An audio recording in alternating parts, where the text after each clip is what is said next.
오늘은 디도서 두 번째 시간으로 장로의 자격이라는 제목으로 함께 잠시 말씀을 나누기 원합니다.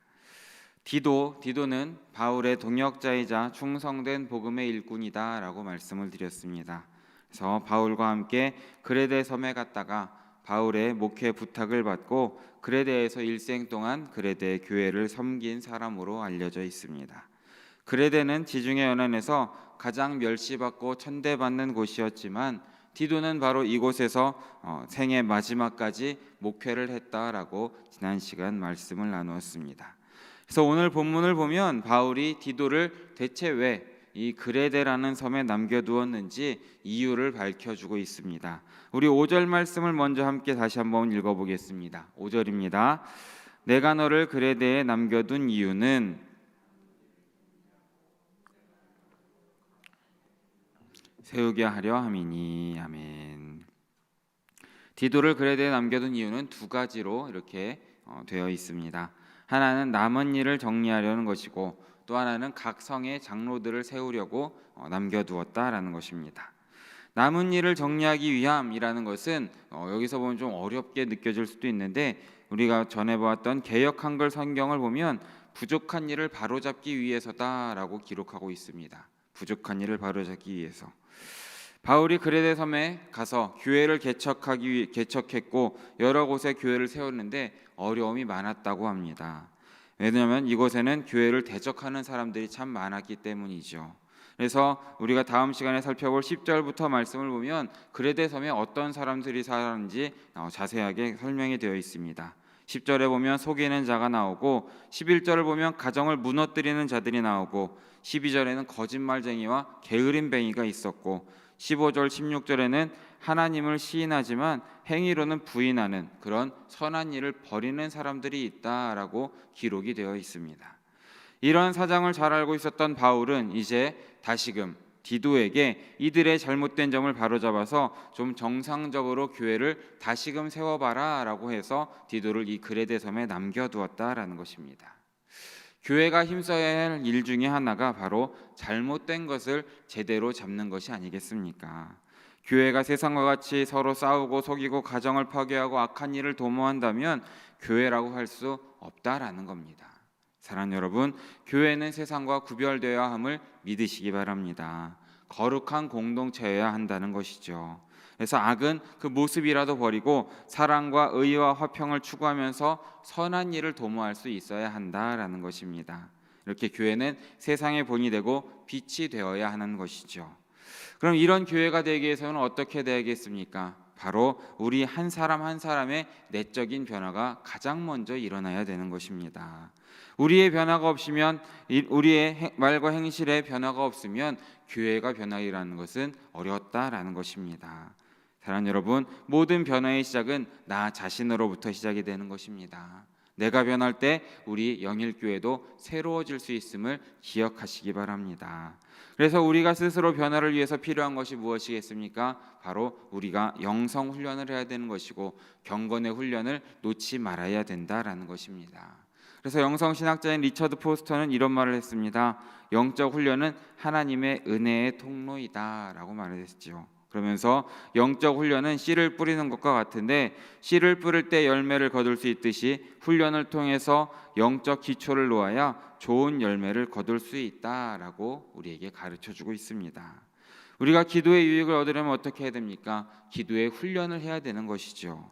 찬양의 은혜를 얻으려면 찬양을 배워야 되는 것이고 묵상의 유익을 얻으려면 묵상도 훈련을 할 수 있어야 된다라는 것입니다.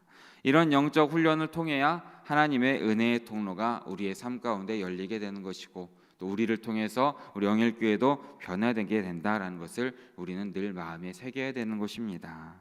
사랑하는 여러분은 혹시 하나님의 은혜를 풍성히 누리고 계신지요?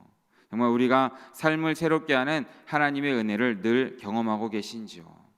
혹시라도 이런 은혜를 지금 경험하지 못하고 있다면 우리의 은혜의 통로를 한번 점검해 봐야 된다라는 것입니다. 은혜의 통로가 혹시라도 막혀 있는 것은 아닌지 살펴볼 수 있어야 된다라는 것이죠. 그러기에 은혜의 통로를 여는 것은 아까도 말씀드렸던 것처럼 영성의 훈련이고 경건의 훈련이 필요하다라는 것입니다. 그러기 위해서 기도와 찬양과 묵상과 사랑과 섬김의 훈련을 잊지 마시고 늘 실천하시는 성도님들 되시기를 진심으로 바랍니다. 모든 이 은혜의 통로를 활짝 열어놓을 때 은혜가 넘치는 생활이 가득하다는 것을 기억하시면서 영적인 훈련으로 하나님의 은혜가 강같이 흘러 넘치시는 우리 사랑하는 성도님들 모두 되시기를 진심으로 바라겠습니다. 5절 말씀을 다시금 보면 이제 디도를 그레데 섬에 남겨둔 두 번째 이유가 나오는데 각 성에 장로들을 세우기 위해서다라고 말하고 있습니다. 그레데 섬은 이 지중해 연안에 있는 섬 중에서 가장 큰 섬입니다. 이 섬 안에도 지역별로 여러 성이 있었다라고 하는데 이 성에 장로를 세우라라는 임무를 디도에게 지금 부여하고 있는 것입니다. 지금도 우리가 선교사들이 선교지에 파송이 되면 가장 먼저 하는 것이 선교센터를 두는 것입니다. 그리고 선교센터를 두고 각 지역에 지교회를 세우게 되죠. 그래서 각 지역 교회의 그 현지인 지도자들을 잘 세워서 관리하도록 하고 선교사들은 그 현지인 지도자들을 교육하고 지원하고 협력 사업을 하는 것으로 선교 사역을 하게 됩니다. 바울은 디도에게도 이런 사역을 맡기고 있는 것입니다. 각 성에 장로들을 세우고 그 성에 그 지역의 지도자들을 세워서 그레데 섬을 통으로 이제 복음화를 시키려고 노력을 했던 것이죠. 이 방법을 사용할 때 가장 중요한 것이 무엇이냐? 바로 현지인 지도자를 어떤 사람을 세우느냐라는 것입니다. 누구를 세우느냐에 따라서 선교의 승패가 가려질 수도 있기 때문이다라는 것이죠. 그래서 본문에 보면 바울이 각 성의 이 지도자들, 장로들을 세울 때 어떤 사람을 세워야 하는지 이 장로의 자격에 대하여 자세하게 기록하고 있습니다. 우리 6절, 7절을 보면 이런 사람은 세워야 되지 말아야 된다라고 기록되어 있는데 함께 6절, 7절 말씀을 함께 읽어보겠습니다. 책망할 것이 없고 하나님의 남편이며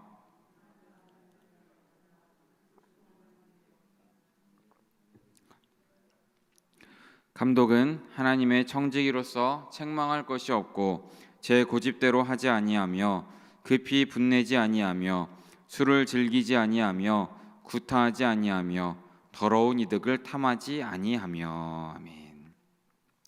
7절을 보면 감독이라고 표현하고 있는데 장로나 감독이나 표현을 다르게 했을 뿐이고 그냥 같은 직분이라는 것을 기억하시면 좋겠습니다. 그리고 우리가 한 가지 더 기억해야 할 것은 장로 감독이라고 하여서 지금 장로님들만 감독님들만 들어야 되는 이야기가 아니라 이 말씀은 아까도 말씀드렸던 것처럼 평신도 지도자들에 관한 이야기입니다. 평신도 리더에 관한 말씀으로 우리 모두에게 정말 우리 직분을 맡은 우리 모두에게도 주어진 말씀과도 같다라는 것을 기억하셨으면 좋겠습니다. 그리고 이렇게 6절 7절에서 반복해서 강조하는 것이 무엇입니까? 바로 책망할 것이 없어야 한다라는 것입니다. 비난을 받거나 책망을 받는 사람은 리더의 자격으로 합당하지 않다는 것이죠. 하나님의 일은 기능적인 업무를 수행하는 것이 아닙니다. 하나님의 사역은 사람을 구원하고 사람을 가르쳐서 말씀 안에서 온전한 사람이 되게 하고 선한 일을 감당하도록 하는 것, 그것이 하나님의 사역을 하는 것이죠. 이 일을 하려면 어떻게 됩니까? 바로 인격이 제대로 갖춰져야 되는 것입니다.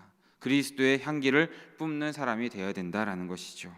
비난을 받고 책망을 받는 사람이 다른 사람에게 너는 바른 사람이 되어라 라고 말하기는 어렵다라는 것입니다. 그래서 6절 말씀을 보면 가정적으로 책망받는 사람이 되어서는 안 된다라는 것입니다. 한 아내의 남편으로서 외도하지 않는 사람이어야 되고 방탕하거나 비난을 받거나 불순종하는 일이 없는 그런 자녀를 가진 사람이어야 된다라고 기록하고 있습니다. 또 이제 7절을 보면 성격적이나 생활에서 책망을 받을 일이 없어야 된다라는 것이죠. 고집을 부리지 말아야 합니다. 그리고 분을 내지 말아야 되고 술을 즐기지 않아야 된다라는 것입니다. 또 구타하지 말아야 됩니다. 이것은 정말 지극히 당해야 하는 것입니다. 구타하는 것은 지금 사회에서도 형사처벌의 대상이라는 것을 우리는 알고 있죠. 또 더러운 이득을 탐하지 말아야 한다라고 되어 있습니다. 불법적인 소득이나 사기나 착취 등의 불이한 방법으로 이득을 얻고자 하는 사람은 리더의 자격에 합당하지 않다라는 것을 가르쳐주고 있는 것입니다.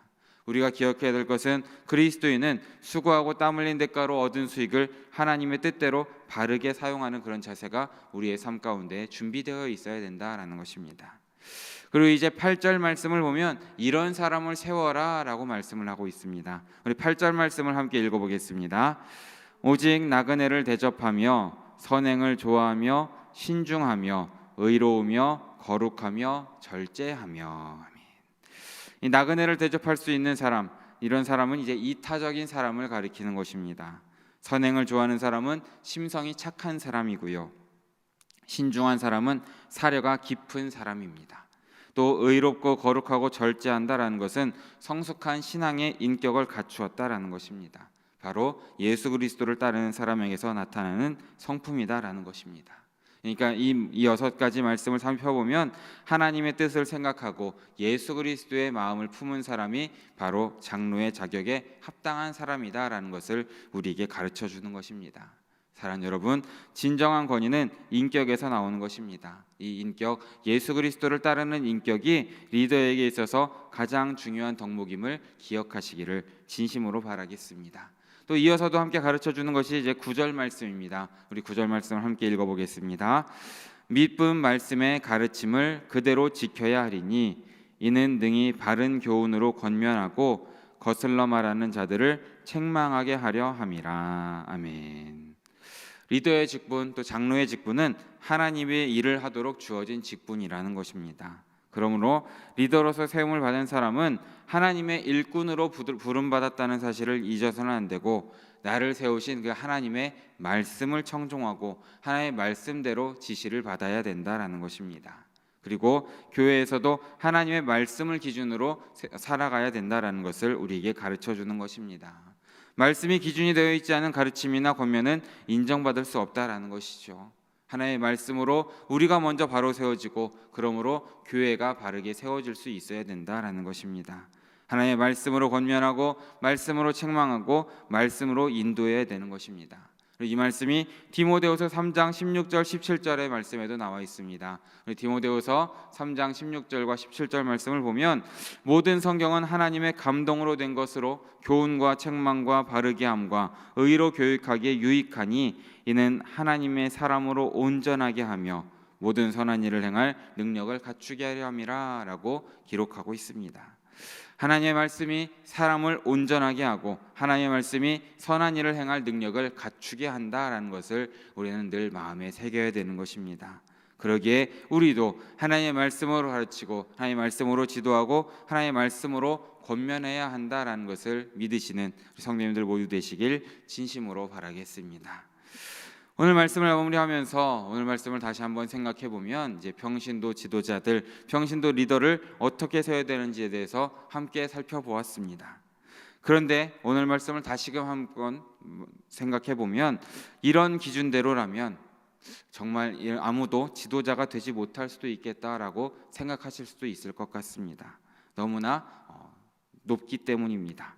사실이 그렇습니다. 이 모든 기준에 부합하는 사람은 아마 거의 없을 것 같습니다. 저의 삶을 돌아봐도 마찬가지일 것 같습니다. 하지만 그럼에도 불구하고 바울은 지금 이 명령대로 지도자를 세워야 한다라고 명령하고 있습니다. 세상의 기준이 아니라 하나님의 사도인 자신이 세운 기준을 양보하지 말고 이대로 세워야 한다라고 디도에게 가르쳐주고 있고, 지금을 살고 있는 우리에게도 가르쳐주고 있는 것입니다. 그렇다면 우리는 어떻게 해야 되겠습니까? 우리도 이 기준에 맞춰서 우리의 삶을 세워가기 위해서 한 걸음 한 걸음 노력해야 되지 않겠습니까? 우리 영일교회의 미래는 바로 우리가 어떤 사람이 되느냐에 따라 달려있다라는 것을 기억하시길 진심으로 바랍니다. 오늘 본문에서 말씀하고 있는 그런 훌륭한 믿음의 사람들이 되어서 우리 영일교회를 세워야 되지 않겠습니까? 사랑하는 여러분, 좋은 사람은 태어나는 것이 아니라 한 걸음 한 걸음 만들어지는 것임을 기억하시기 바랍니다. 그렇게 우리 한 사람 한 사람이 영적 훈련을 통해서 정말 좋은 믿음의 사람이 되기를 노력하고, 더 나아가서 옆에 있는 성도들을 믿음의 사람으로 성장할 수 있도록 세워주는 일에 최선을 다하시길 진심으로 바랍니다. 그러므로 그렇게 우리 영일교회 가운데 너무나 사랑하는 좋은 믿음의 지도자들이, 또 믿음의 사람들이 넘쳐나서 우리 영일교회를 바르게 세워가시는 우리 사랑하는 성도들 모두 되시기를 진심으로 바라고 축원합니다. 함께 기도하겠습니다.